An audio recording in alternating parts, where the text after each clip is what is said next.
Alright, hey guys, I guess I'm back with what is the third part, the third time. Unfortunately, my camera died again when I'm in the middle of me filming the bass portion of this lure playlist. So, this is basically now a 7-part series on lure fishing, of all the essentials you're going to need, what type of lures I like. I'm going to go through all the lures for different types of species of fish that I feel comfortable doing. Bass, panfish, walleye, northerns that I'm pretty well versed in.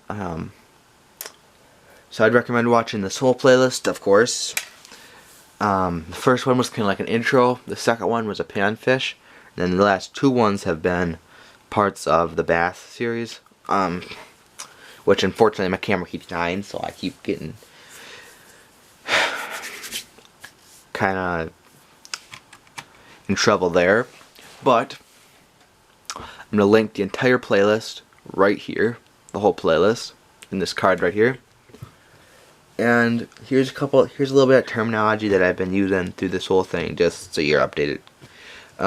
One thing that I keep saying is small time tackle box. That means if you are a younger kid, or if you are just a beginner, just like not looking to spend a lot of money, looking to get some fishing in, you know, looking to buy some lures.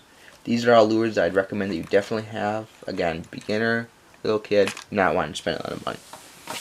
This is the second part of the Bass Edition, or the third part actually of the Bass Edition of this lure series. For just the bass, I'm going to link a playlist right here for just the bass, because if you don't watch the whole playlist, at least watch the bass part.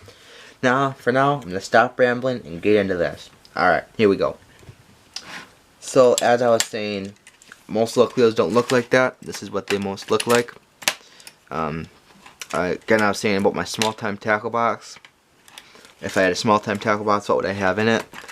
For spoons, I said it was probably a little Cleo. Those work the best. And I would also have a Daredevil and a Mepps spoon. I'm going to link all those in the description. I probably already said that in the last part, but I don't really remember, to be honest. But yeah, with spoons, you know, you just gotta keep experimenting, keep trying different sizes. Don't try anything too big for bass. You know, this is probably too big for bass. But I've seen big bass cut on stuff that big, but that's probably a little bit too big. You want more like this size, this size, you know, maybe this size. And why these work so good, why spoons work so good for bass, for really any type of fish, is because when they're going in the water, when you reel it in, they spin real fast like this. The shiny underbelly will attract light, as well as the top will look like a bait fish or whatever you are fishing with. Okay, so that is that for lures. Alright, I got one more to show you real super quick. Okay, so now this type of lure is called the weedless mouse. Now I'm just going to leave these out because I gotta kind of hurry. But this type of lure is called a weedless mouse, and a lot of times when you're fishing for bass like to hide in the lily pads and the weeds. And if you catch trouble hooking a lily pad, you cannot see anybody. It sucks. They get stuck. Happens every time. So these are designed to keep it out. See, it has a rubber body, so it doesn't really get stuck. And then these little hooks, where the hooks are, sink into this plastic a little bit to keep it from getting hooked on anything. So here are my weedlesses. Now some guys will say, ah, bullshit, those don't work, but yes they do. Okay, so here's for the number one I'd recommend having. Or here's one of the ones I'd recommend having. This is for mainly smallmouth. It's supposed to be a tadpole. Works very, very well. This is definitely a small time lure. I've caught millions and millions and millions of fish on that. This is a crayfish. And it is linked like this, and this is rubber right here, so it bends like that. And it'll pop back up real nice and easy. That's a really good one.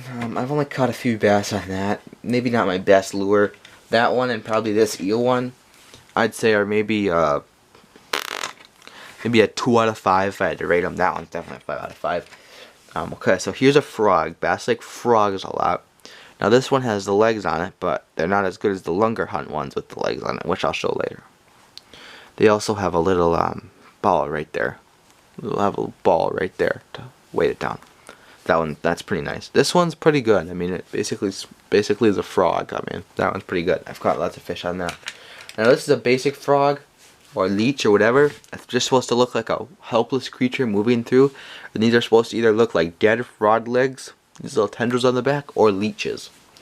So that's something bass look for. Now, I have two mouses right here, two very realistic looking mouses, and I may be asking, why do you have two? Well, for one reason, here's one, right? As you can tell, it doesn't have a tail. My dog chewed the tail off. So, but this one looks more realistic than this one. So if I'm looking for a tail, I use this one. If I'm not looking for a tail, I use this one. So basically, if I'm not getting hits on this one, I try this one, and vice versa. Alright, and then here's kind of a newer one that I got a couple years ago. It's a glow-in-the-dark one, actually. If you leave it out in the sun, it glows real nice, and it sounds like kind of a gimmick, but it actually works pretty well. It has this little frog pattern on the bottom, so it looks like a frog when it's all lit up at night. So I use this one at night. This is also the classic weedless frog. I'd recommend having at least one weedless frog of some kind in your tackle box. Now this is one in my house we call the Phantom Frog, because this sucker has caught probably the most bass out of any lure in my entire tackle box. It's a white mouse with pink and white tendrils on the back. It's caught so many bass it is missing its left eye, and we still keep using it. Alright, now here's some of the more high-end ones that I own. Now these are made, this next one I'm going to show you are made by a company called Lunker Hunt. I am going to link them in the description. Man, these guys are amazing. They come up with all kinds of stuff. I haven't really ever tried their regular lures, but I love their weedlesses. Okay, so this is a weedless. This is the weedless. This is what they got famous for. And these legs right here on this fish, when you pull it along, will literally kick out like this. How cool is that? Like literally will kick out like a frog swimming. I mean, fabulous. Here's what it looks like. You can tell it's a Lunker Hunt because they always put LH right here by the hooks. LH. So if you have a little bit of extra cash lying around, because they are expensive, but they are worth it. If you have a little bit of extra cash lying around, I'd buy them. They're a tried and true brand. Actually, not so tried and true. They're a little bit newer, but they are a fabulous brand. Here's another Lunker Hunt that I own. As again, you can tell because of the LH right there. This one has 3 hooks actually. One right here, and one right here, so it sticks in the fish. Now, this one is so beautifully detailed. It even has like little frog legs. It has little gold eyes, little dimples that they have. And this one, what's special about this one is this one's feet spin in the water as it's going. And again, it sounds like kind of a gimmick, but it works. It's like the classic lure Whopper Plopper. If you know an old timer or really any northern fisherman, ask them about a Whopper Plopper. And this is very similar to the Whopper Plopper. So I'm gonna link the Lunker Hunts down in the description. Alright. One more thing real super quickly before this bass segment ends. I'm gonna show you how to do the tip thing with your rod. Okay? So I don't know if you can see me, but this is the book that I explained that I was gonna show you how to do. Okay, so you just stand here with your rod like this. I'm just gonna show you real super quick. Okay, and then you just jerk it up just a little bit, just like that, just a little bit, just enough to get your tip to pop up. Just a little bit to get your tip up. And I promise you, if you practice with your bass poppers, you will reap the rewards. By the way, this is my favorite fishing pole ever, Lose.